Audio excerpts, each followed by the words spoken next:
Hey, good morning, good afternoon, good evening to our new IDSA webinar. Today on Semantic Interoperability in Data Spaces, Understanding and Interpreting Data Unambitiously. My name is Sebastian Steinbus. I'm CTO of International Data Spaces Association.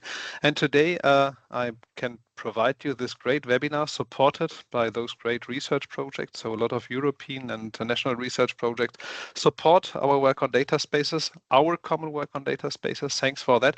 And thanks to our presenters today. So I'm not alone today. I have with me Robert David from Semantic Web Company, Valerio Cocci, I hope this was halfway correct pronounced, Oxford Semantic Technologies, and Michael Stornebrink from TNO. Today I would bring a couple of introductory words on semantic interoperability in data spaces, why we need this, what is important about that one, but then even more important, your presentation, experiences from the field. So how can you support, how can we support the topic of semantic interoperability in data spaces to make people understand what the data are that you're going to exchange and to share and to use. And maybe let me get started directly with this one. When we talk about data spaces, we come from this idea that, well, data is shared between one and the other party, a one-on-one exchange, including a great software project to get everything set up in the first place.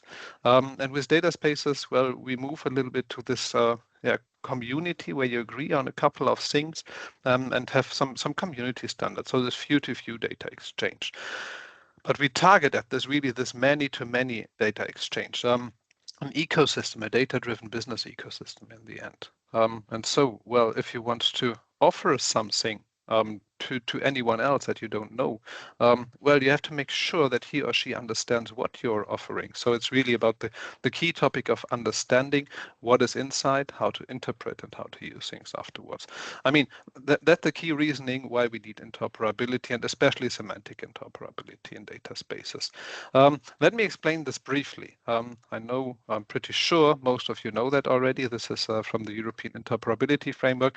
This layer cake, when we talk about interoperability, we talk about here those 4 different layers, talk about technical interoperability, shifting data from A to B, talking about protocols, about exchange interfaces, and then on top of that, the semantic interoperability, so the reasoning, the understanding, the semantics of the data.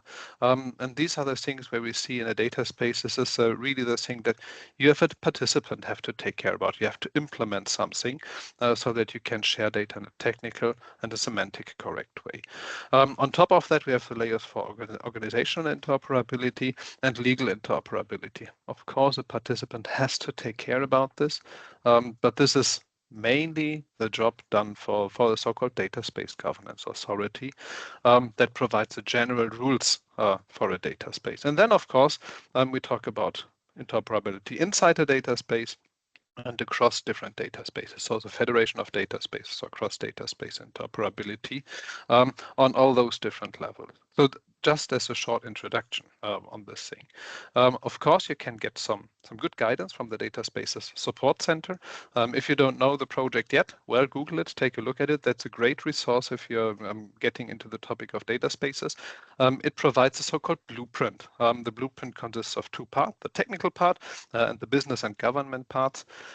Governance part, these are the technical building blocks. And of course, data interoperability is a key concern also in the DSSC blueprint and the technical building blocks, talking about data models, about the data exchange, and things like provenance and traceability. So you find also here some good resources.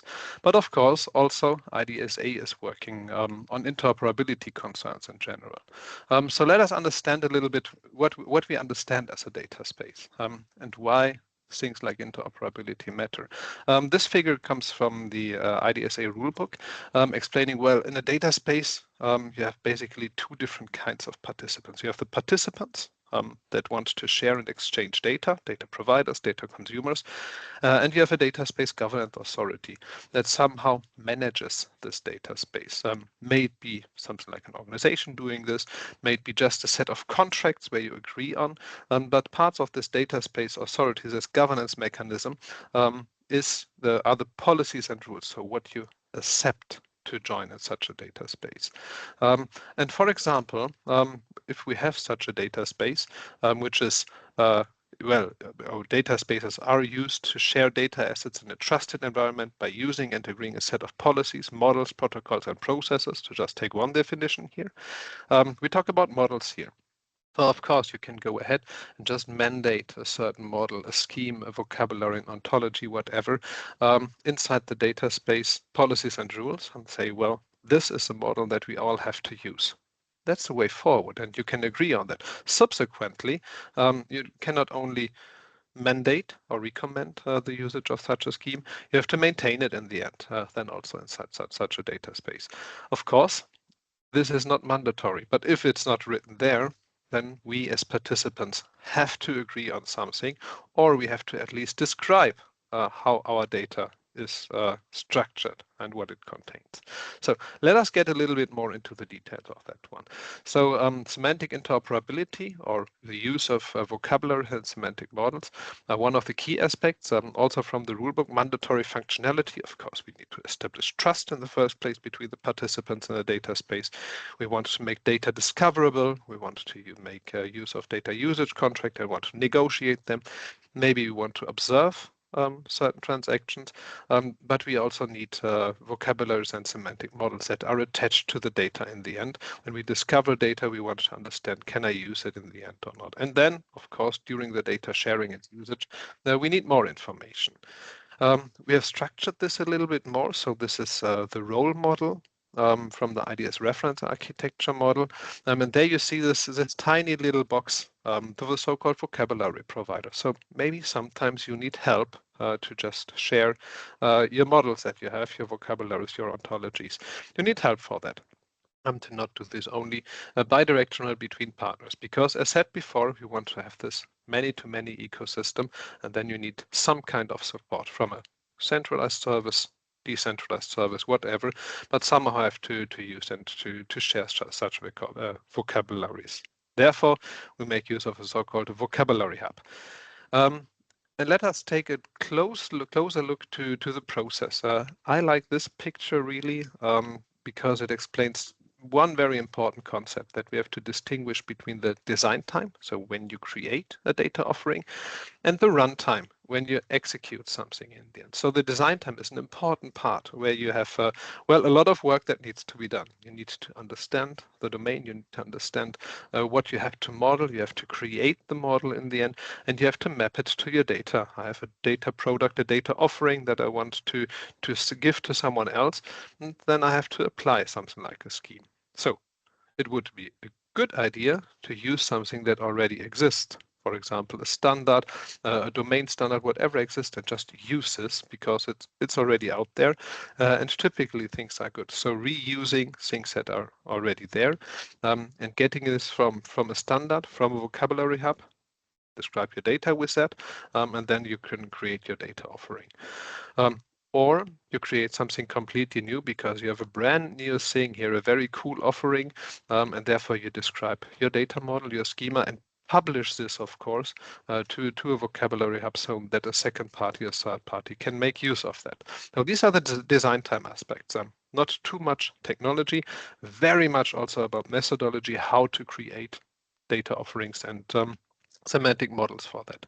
The second part, during runtime, someone shows up and discovers your data set and says, well, that's interesting for me, I want to use it. And you find the data offering, you want to receive in the end the vocabulary, so get it from the vocabulary hub, put it into your systems, and then magically you can get the data and use the data. And this is where always, I say from the IDSA perspective, this is where the magic fairy comes into place, and my magic wand, where I can magically implement interfaces and make magically use of the data. Because this is where the real work happens in the end. So it's pretty easy to discover things and load something. Maybe you can do easily some kind of validation towards a scheme.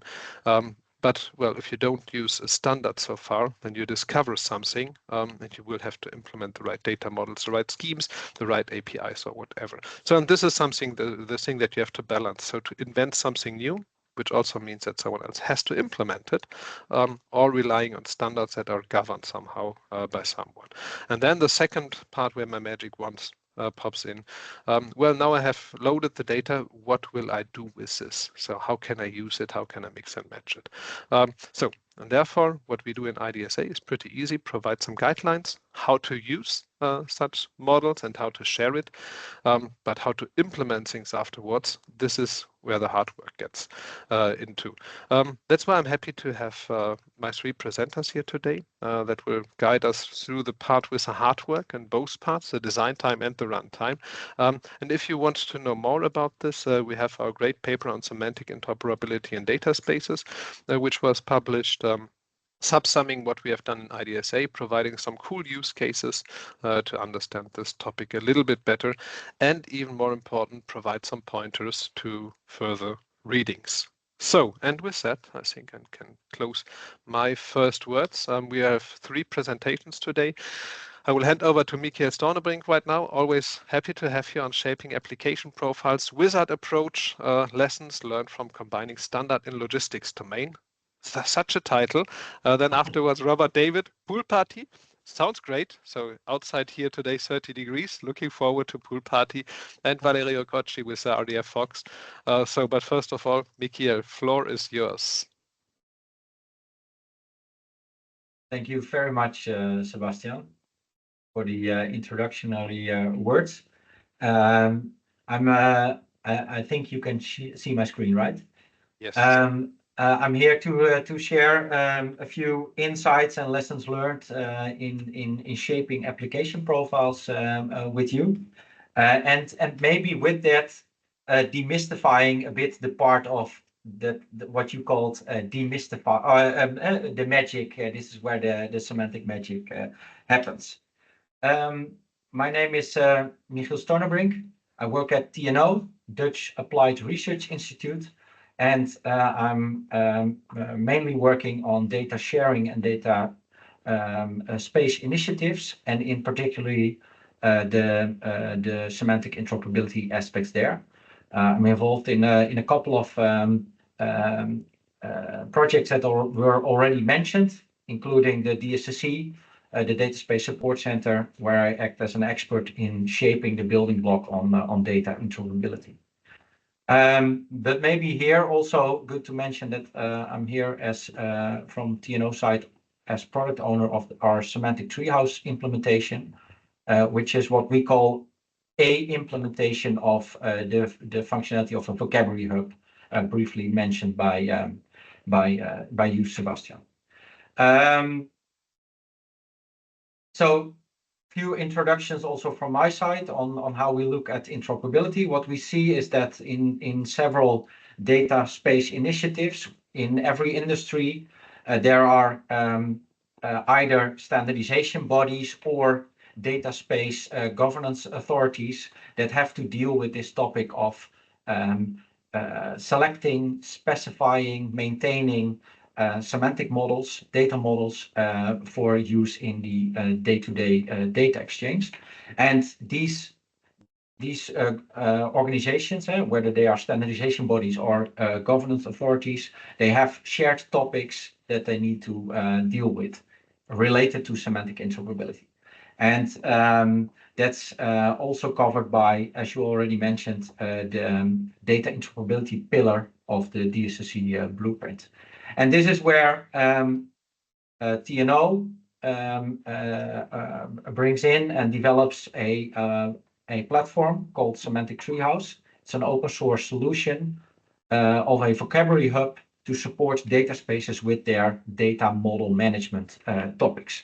And you can kind of compare this, although initiatives or a solution like GitHub is very large, but where you see that a platform like GitHub provides an online platform for software developers to collaboratively work on software. With Semantic Treehouse, we try to provide a online community platform for business and IT to collaboratively work on data models. And we have currently a couple of communities using Semantic Treehouse, several Dutch sectoral initiatives and standardization development bodies, like, for example, Ketenstandard Bouw en Techniek, who provides standards for the building infrastructure. or the SATU initiative for the flexible staffing industry. And at the same time, we provided as an RTO, as a research technology organization, also in the projects we are involved in a more European research perspective, like the EnerShare project for a common European energy data space, and now also in the SEERPAS project towards digital product passports. Each and every instance of the platform has its own customizations in terms of that the user recognize the branding of this data space initiative, but that underneath it's one and the same platform. There are a few couple of links you can explore the environments there. Some of them are open, have their content open for a broad public without a login. Now to the topic for today, what I would like to share with you is our view on the importance of application profiles. And I think defined very nicely by the Data Vlaanderen from the Belgian government, from the Vlaanderen government, is the definition of an application profile that is an exchange specification for applications that fulfill a particular use case. In addition to shared semantics coming from conceptual model or an ontology, it allows for additional restrictions to be imposed for that particular data sharing use case. And we've seen already many examples out there that take this application profile approach. For example, regarding e-invoicing, there's a common European standard for e-invoicing, and there's a full registry of core invoice usage specifications that for certain use cases add restrictions to that. So what we see is that the application profiles they reuse common semantics, but make it very specific for a data sharing example. And we're not talking about the syntax binded schema. So it's not yet about XML schemas or JSON schemas. It's about the formalizing what you would like to share. And here our Semantic Treehouse platform provides a wizard functionality to create, publish, and maintain these application profiles. So we allow, which you see here on the right hand side picture, we allow to start off with common ontologies. You can import them, and from there, with a top-down approach, create many application profiles out of that, and then let the wizard generate syntax-specific schemas to be used in the further toolchain towards a runtime solution. So this whole wizard approach takes place, like you mentioned, Sebastian, at the design time phase of your data model management. And we applied this approach in several use cases. One of them is in the transport and logistics sector in the Netherlands. Here, for road transport, there's this open trip model. It's a large set of concepts and relations. So a conceptual model of transport and logistics. And we started off with importing that OTM model. And for the specific purpose of exchanging transport orders from someone who wants to have goods transported from A to B, he can order a transport, and that reuses parts of this open trip model to express that information need. And how the wizard supports in this is you start off with on the first picture on the left with creating this application profile, this message model, defining it and specifying which ontologies or other models you want to import. Then in the second phase of the wizard, you select from that the information need for this specific use case, maybe add additional value constraints on certain data fields, or add code list specifications that apply, and then move to the third step of the wizard, where you can export this model in an open meta model like XML schemas, JSON schemas, shackle specifications, and let the wizard generate that profile in any of these formalized specs. So here we applied it from the transport and logistics sector. Another use case, also from logistics, but here on a more multi-model and European level. So it was not only about road transport, but also on involving container shipping. And for this, we reused the generic federated ontology developed in a European project, and combined it with a DCSA, which is for shipping containers, also an ontology. And we created an estimated time of arrival event type specification, combining these different models. So again, here, it doesn't need to come from one ontology. You can also use alignments between these ontologies. And a final use case I would like to bring to the attention is here for the flexible staffing industry. We created a set of application profiles to share the planning and scheduling of human resources on a weekly basis. So that involves when is the human resource available? Does he have holidays, or on which days in the week is he available or not? And then a planning request and a planning assignment to actually schedule individual human resources on the schedule.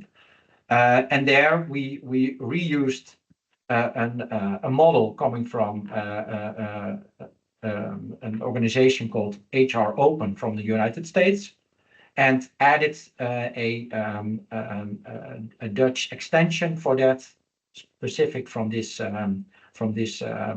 community, and also added additional constraints. And again, using the wizard, created these three different application profiles. And the artifacts coming out of that, in this case, JSON schemas, were used in API specifications for the RESTful APIs. So that more or less provides the use cases that we've seen so far, and what I can see is that this notion of application profiles really helps to bring these large sets of ontologies and conceptual models that are out there, and bringing that to practice for specific data uses, and also formalizing that. And there's one more thing. We see also that, well, it's nice to start top down from scratch in a greenfield situation, but often there are already models in use by individual data space participants, and you need to somehow map or transform the data towards this shared model for data sharing. And this is our next focus in how we can formalize these mappings, and maybe also provide a serialization of that mapping from the tooling. If you want to learn more, a few links, slides, and also this webinar will be shared afterwards. That concludes my presentation. Thank you, and happy to take any questions if there are any. Thank you, Michiel. That was great, understanding the semantic treehouse and this design methodology. I don't see questions at the moment. Let me check. So a couple of links. Feel free to ask questions in the Q&A section. We will come back to that later on. So, Michiel, thanks for the time being. See you in a bit. And yep. I think I can hand over to you, Robert, for the next cool topic, pool party. So, do I need beverages? Thank you, Sebastian. Happy to be here today. Let me share my screen.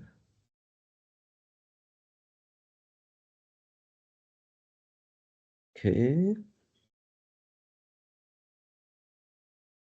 So can you see my screen? Yes, we can see your Okay, slides, we can thanks. see you, and we can hear you. Great, thanks. Yeah, hello everyone. My name is Robert David. I'm Chief Innovation Officer of Semantic Web Company. And Semantic Web Company is providing a product, Pool Party Semantic Suite, a semantic AI platform. And yeah, you can use Pool Party to implement a semantic layer for data spaces. So this is our idea, mainly taking the role there as a vocabulary hub, as already described. So Semantic Web Company builds AI you trust. And so we deliver AI solutions for informed decision-making based on our product Pool Party. Semantic Web Company is an Austrian company based in Vienna. We are about 70 people. And developing this product, Pool Party Semantic Suite, is our main business. So Pool Party is based on knowledge graphs, mainly on semantic technologies. But yeah, we build a semantic AI platform where we fuse this together also with natural language processing and machine learning features. And nowadays, of course, also the large language models, LLMs. Pool Party is built on W3C standards, so mainly the semantic web stack as we know it, to formalize knowledge graphs, vocabularies, and ontologies. We're also ISO certified. Pool Party has been around quite some time. So the first release was in 2009, and over the years we developed it into a complete semantic AI platform to cover all the use cases that come up and where you can apply knowledge graphs. The solution is provided on premises and in the cloud as well.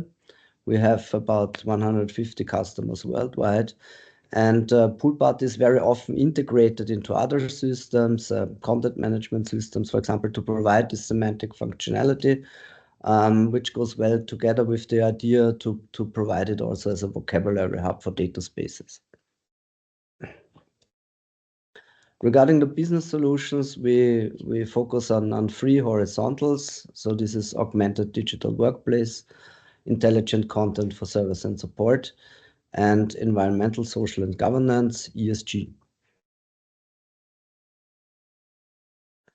Our customers come from various domains. So Pool Party can be adapted to work with, in principle, any domain, because the knowledge models you build can be for your domain specifically.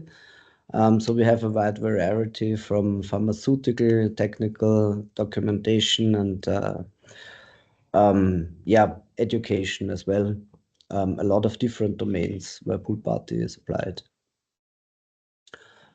From search to smart assistants. So using Pool Party as a basis to build these solutions, we take sort of an incremental approach. So the basic principle is to consolidate data from different data silos to enable a semantic search across these silos.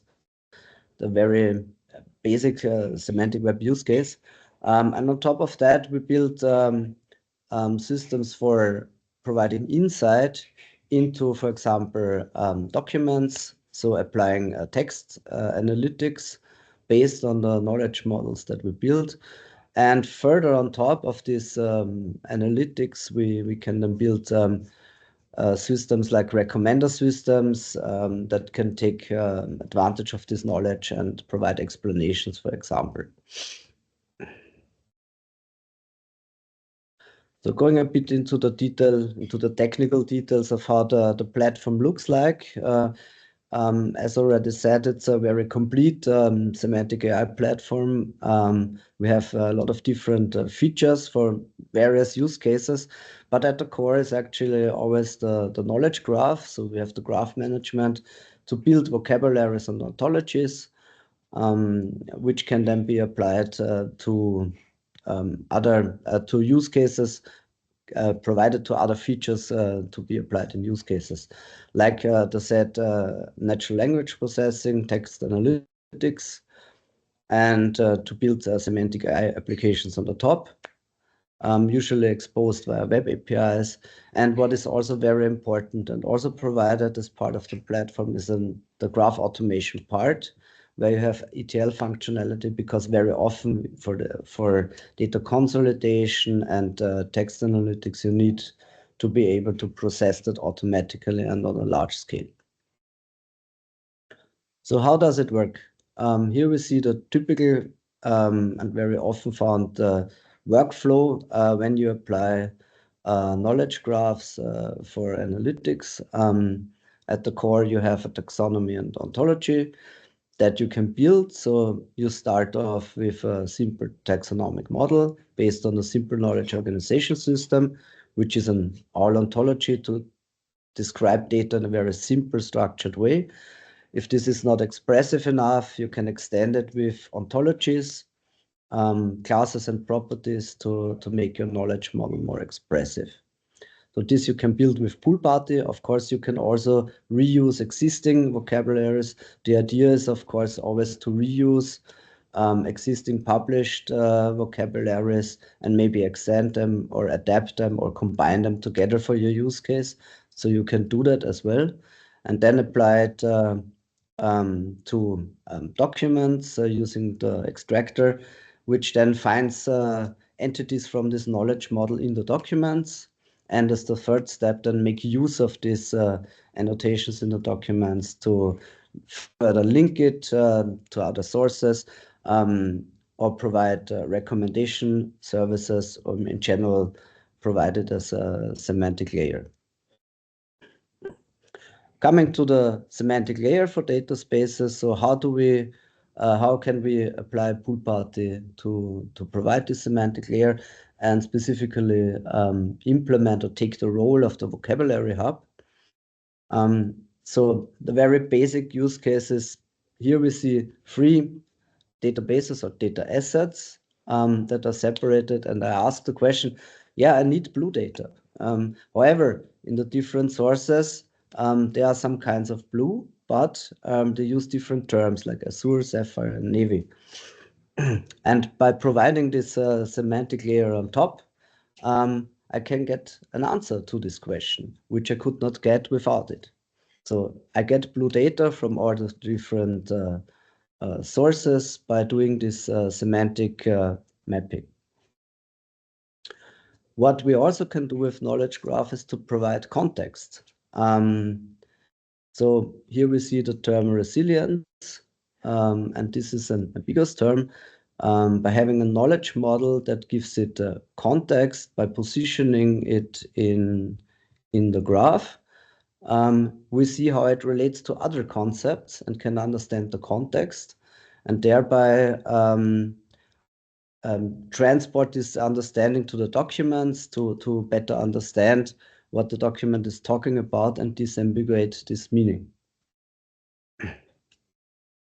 So here we see a bit how the semantic annotations work for a recommender system. When I ask a question and I want to get back an answer from my content.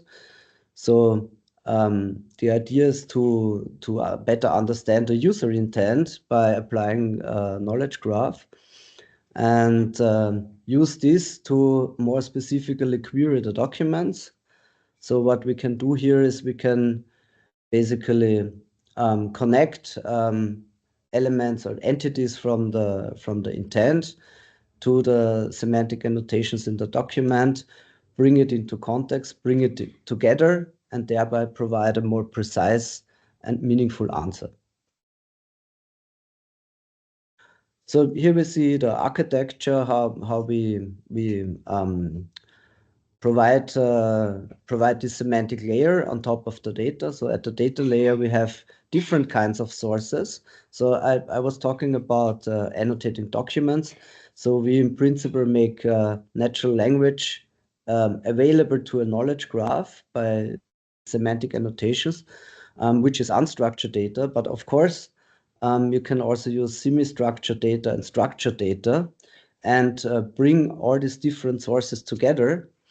The basis is a domain knowledge model taxonomies and ontologies, vocabularies, and use this to connect these different sources into a knowledge graph where you can then search. And yeah, on the top, this provides a 360-degree view on all the content and data. And how does this look like in the context of data spaces specifically? So we have different data assets available in the data space, which are shared, provided there. And they can be totally different kinds of sources, like unstructured, semi-structured, and structured. And we need vocabularies ontologies to enable this semantic interoperability. So Poolparty provides this by taking the role of a vocabulary hub and exposing the vocabularies and ontologies, either standard ontologies that are published or ones that you build yourself. In whatever way, you can provide that to the data space, to provide that to the metadata broker for semantic search, and thereby enable this 360-degree view on all the content and data in the data space. So these solutions that we built are mainly driven forward in two projects we're participating. The first one is Databricks, where we built a toolbox of data processing tools that can be automatically assembled and provisioned to work on data in data spaces. We have 3 use cases there, legal and energy and telecom provider. And the second project is Underpin, where we focus on manufacturing and digital asset management and predictive and prescriptive maintenance to build a data space for manufacturing there. So there, in both projects, we provide Poolparty as a vocabulary hub and extended with additional functionality to implement a semantic layer for data spaces. And this concludes my presentation. So thank you very much for listening, and I'm happy about questions. Hey, Robert, thank you so much. That was super interesting. I would have a couple of questions, but I will come back to you in the Q&A session, in the Q&A part. I did not spot something on the chat. So see you in a bit, Robert. Thanks for that. Thank you. And then next part is Valerio on RDFox. Valerio, are you still with us? Hi, yes, hi, sorry. Great, no Hi, worries. Sebastian. Right. Hey, good to have you. Thank you. So I'm just going to share my screen.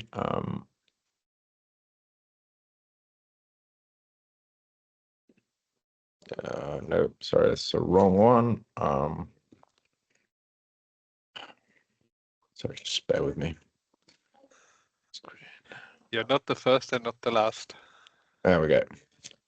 Great. And Thank stage you. is yours. Thank you so much. Right. So, well, thank you all for being here. My name is Valerio Cocci from RDFox and Oxford Semantic Technologies. And what we do at RDFox is we have a knowledge graph engine. So if you want to build a knowledge graph, you're going to need a knowledge graph engine, and RDFox is such an engine. A little bit about our history. We are a spin-out of the University of Oxford, co-founded by Ian Horrocks and other professors. And I guess our field of research is what you might call AI and knowledge representation and reasoning. So there's a special branch of AI if you want to think about it that way. And we're a commercial company, so we have lots of clients, some of which are household names. And we've received venture funding from Samsung Ventures. Yeah, so next up, so what is RDFox? What's a sort of a mission statement that we might, as we might refer to it? What we want to do is we want to help organizations find answers to questions that are not easy. So often we find that the answers that that companies find to their questions are dictated by are limited by the complexity of data that they have. So they will find answers to questions that aren't interesting, or they will be incomplete. So we want to fix that. And we want to fix that by helping everybody make knowledge graphs, but also to enrich those knowledge graphs with reasoning. I'm going to touch on these points in a second. So for those of you who may not know, what is a knowledge graph? A little bit about, let me say a little bit about what a knowledge graph is, and then a little bit about the history. A knowledge graph is essentially a database where you put a bunch of data in, and then you want to get it out. Easy enough. So think of a SQL database or MongoDB or anything like that. It's the same concept. Now, the limitation of a traditional database is that sometimes it's hard to change your mind about the way that you should represent your data, or sometimes it's hard to make sure that your data is, the technical word is normalized, but what that means is it's hard to make sure that the data is that whenever you find a piece of data that you're guaranteed that that's the only place where that data occurs. So if you want to change it, or if you just want to make sure that you're seeing the whole picture, you want the data to be normalized. And not all databases have that guarantee. So a knowledge graph is essentially a relatively new way of storing data. The term was actually pioneered by Google. So whenever you go on Google and you search for something, an entity or a company or a person or whatever it may be, you will always get a panel, like you can see here in the center of the page, that tells us something in short about that person, right? It contextualizes knowledge. But depending, of course, on the entity that we're looking for, it will be with different bits of information would be appropriate. So we might, for a person, we might want a date of birth, date of death, parents. For a book, we might want to know a publisher and the author. So it's not really straightforward to represent all this knowledge in one way, and that's where knowledge graph comes in. So obviously we're not the only people to have figured this out, and there's a very high rate of growth in terms of adoption and development of knowledge graphs and the whole ecosystem around them. Knowledge graphs can handle small data sets, but also very large data sets, and often have some speed advantages over SQL databases, especially whenever you have a join in SQL, i.e. You're trying to cross-reference multiple tables. The performance of that will be improved by using a graph.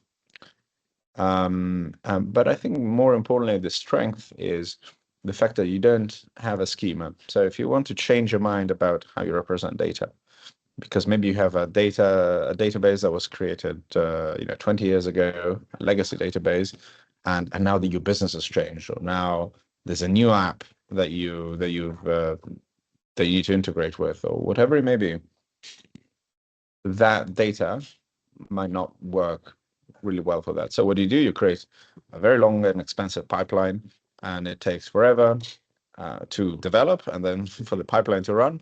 And then, whereas what you could have done is you could have used the graph, and when you use a graph in 20 years, when your data requirements change, or probably in less than 20 years, it would be very easy to change the schema of the data and to adapt applications to it. Okay, so I talked about graphs, but I also mentioned reasoning earlier. So what is reasoning, right? But reasoning essentially is a way to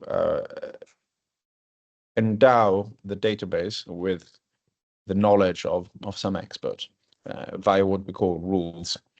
So a rule is a declarative statement where we say that if a certain condition is matched, then something else needs to be added to the graph.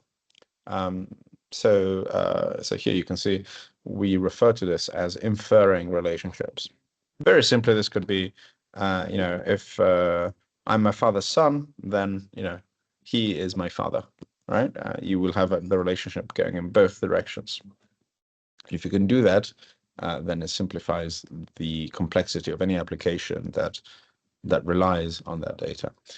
Because every time that you want to represent a complex concept, you can, instead of coding it at the application level, you can use a rule, which is declarative, and send it to RDFox, and RDFox will manage the application of that rule to the data, so that your developer doesn't need to know anything about the way that your data is. They only need to know about the way that your data, about their application, and so that saves them time, money, and it just makes your whole data operation run more smoothly. Another thing that's really important with reasoning is that it's explainable. So we can explain why it is that some inference was made. So what does RDFox look like? Well, there is a server that runs as an executable on your computer or in the cloud. And it takes queries in the SPARQL query language. It takes rules, and then it has an engine that applies those rules to the data. But it can also connect to external data sources, and it has all sorts of other enterprise features like persistence, high availability, authentication, and security. Here we can see some things. Yeah. And one more thing about RDFox is that it can run on a laptop, it can run on a huge server, or it can run on a small device like a Raspberry Pi or a mobile phone, all with the same executable, because it's a very small and self-contained server. So it doesn't have lots of library dependencies. So how do we run RDFox typically? So what we'll do is we'll just take some data that's in an RDF file, and we'll import it into RDFox, and then we'll add some rules, and we can add the rules at any point, or we can make changes at any point, or we can add them all in one go or one by one. And then RDFox will materialize inferences, meaning it will take the rules, it will look at the data, and it will add new edges into the knowledge graph. And then when we're there, we can query it. There we go. Alternatively, we can just restart from a persistent data store, which is useful, of course, in case your server crashes, or in case you just don't want to keep it up and running all the time. But we can make incremental updates to the data. So the RDFox is in a way is fully managed in terms of its inferences. Okay. Yes, and finally we can also check constraints. Now here's an example of what we did with Pool Party that just spoke with Robert. So yeah, so what we've done is we've taken a data set of recipes with their ingredients and various tags, like are they a dessert, are they vegetarian, how long do they take, and so on. And we've scraped it, thanks to Pool Party, and turned a bunch of semi-structured data into structured data. And then we've taken a taxonomy, a hierarchy of ingredients. So for instance, saying that chicken is meat, or chicken is a white meat, and white meat is meat. And using this taxonomy together with the data that was scraped from Pool Party, we've put them all together in RDFox, and we've added extra functionality, such as finding out whether something is vegetarian or pescatarian, not by their tag, but by the ingredients, because often a tag is expensive to maintain. Imagine you have 10,000 recipes. You don't want to go through all the recipes and figuring out if they contain any ingredients that are not vegetarian, and sometimes the tags are not done properly. And so, what do you do once you have all this nice data in a good form? Well, you build a small search application on top of it. In this case, we've built a search UI that tells us that lets us search not only in terms of the basic ingredients in the recipe, for instance, sardines, but also at a more abstract level. For instance, searching for fish. So what this means is that we can implement a semantic search that doesn't rely on strings, but rather relies on concepts. And finally, a little mention of Databricks.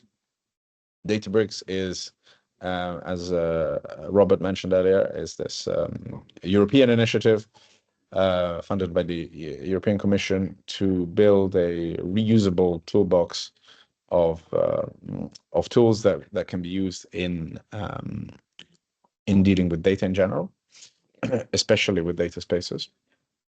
And RDFox is a party of two use cases within Databricks. First one is the energy data space, where we use reasoning to help with data quality issues and findability, and also just making sure that the whole setup in the application is sensible. And also the data space, where, especially together with Pool Party, we do essentially the same thing as before with recipes, but instead of using recipes, we use legal documents. And that's it for me. I'm looking forward to your questions. And you can find me at valerio.koche@oxosemantic.tech or visit our website at rdfox.com. Thank you. Hey, thanks, Valerio. That was interesting, impressive. So we need to discuss what's the difference between legal text and recipes are. I think this is a very interesting question. Hey, we don't have too many questions in the chat so far, though. So please, folks, don't be shy. You can put your questions in the chat. You can raise your hand, and we can unmute you if you would like to. So as we have a couple of minutes left and no questions, maybe the three presenters could briefly join me, because I would have a question to the three of you, and we can just hand this question over, because I mean, it's obvious what I'm going to ask. Of course, it's about AI, about large language models. No one heard about AI before, and now we have ChatGPT. So what is the relationship between AI and semantic data, ontologies, models? I mean, I hear things from, well, semantic is not important anymore. We can put just a large language model on top of that. It will automatically connect the different data sets. Is semantic interoperability the key enabler for AI? So just a short statement on the relationship between AI, large language models, and your field of work. And I will just start with Robert, because you are left on my screen. Okay, thank you for the question. Yeah, I mean, from my point of view, as already said, we are integrating large language models. And why do we do that? Because we think they are complementary, very much complementary with knowledge graphs. So this goes really well together. So we know that large language models in the beginning, we thought, yeah, they can do anything, yeah, or everything. However, there are some problems with this generative nature, the well-known hallucinations, but also sometimes you don't get meaningful answers to your questions. So what we are doing is we're combining that to build semantic RAG, retrieval augmented generation systems, which are based on a graph database like RDFox and using Pool Party, but we use the generative parts from the LLMs to process the content on the input and also on the output side, to provide a better explanation and representation, to provide more context based on the large language model. So yeah, as a bottom line, this is very much complementary, I think. Yeah. Perfect. Thanks. Valerio, your statement. Yes, I mean, I think Robert already said most of what I was going to say, but no, it makes perfect sense. I mean, when we talk about RAG, retrieval augmented generation, which is something that we use to sort of take the good things of LLMs, which is understanding intent and generating content. What LLMs aren't good at is finding out factual data. So the perfect way to do that is with RAG. So where the LLM goes to some database and then finds out the factual answer to whatever question a user has. The thing is, how that data is stored is really important for the LLM, because if it's stored in a complicated way, it will take the LLM more time, it will cost more money, it may be incorrect. So a graph is perfect for that, because the way that we represent knowledge in graphs is the same that we represent knowledge as humans, which is what the LLM has learned in its training. And then the other thing I would say is, yeah, there's, as I said earlier, there's no schema in a graph database. So it means you can add various bits of data from lots of places. Again, perfect for something that isn't easy to code in an app, but rather needs has a broader scope, which is why you need the LLM in the first place. And the other thing is reasoning. You know, it's humans ask the same question in different ways, or ask a question that was initially designed by developers in a given way.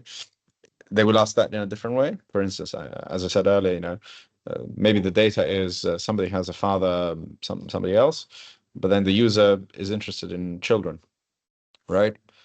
So you don't want to. The LLM has no idea that the data is stored in a different way, and if it does have an idea, it's extra training, extra money, extra potential for it to go wrong. And then reasoning takes care of that, and it gives. I always say it gives the LLM a bigger target to aim for, so that it will return more often for less money and more accurate answers. Yeah, thanks, Valerio. Michael, also a short answer from your end. Yeah, I would like to mention that especially if you are using data for information products for humans, then nearly 100% accurate is good enough. The typical use cases where I'm working on, and especially also Semantic Triage plays a role in, is in terms of creating standard specifications for back office integrations, where it needs to be 100% accurate. So there's a human in the loop during the design time. And what we are now looking at is integrating LLMs to assist those specialists during design time to annotate their data specifications with semantics. So it's not used during runtime, but during the design time, supporting the specialist in shaping these specifications. So that's where we now, you can see it as a co-pilot functionality that developers have now also in for software. In the end, it needs to compile, so it needs to be 100%. But during development, you can be assisted by an LLM. So that's our current viewpoint on that at the moment. Yeah. Great, thanks. So we had a couple of questions really in the chat, and some answers have been supplied. One thing from who was it? Michael Hoffman. Thank you for the presentation. Semantic matters. Yes, it does.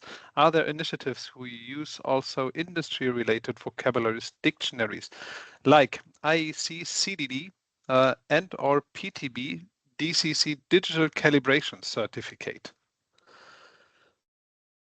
Anyone with an answer on that one? I don't know those dictionaries.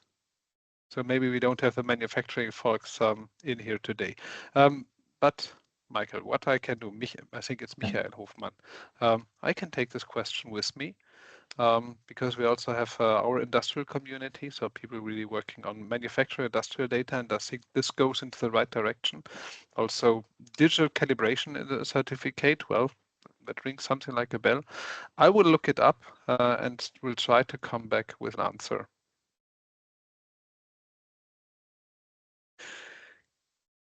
Good. Use cases shared. We've got some supporters. Semantic matters. That's great. I think we all agreed on that before starting this webinar.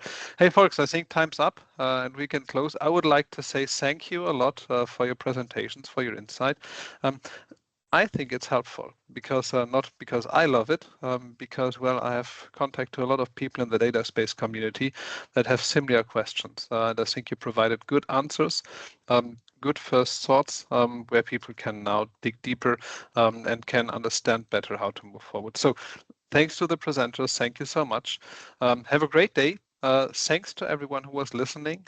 Thanks for joining us. And, well, folks, stay tuned in the data space world. See you soon. Bye-bye. Thank you. Thank you. See Thank you. Bye-bye. Bye.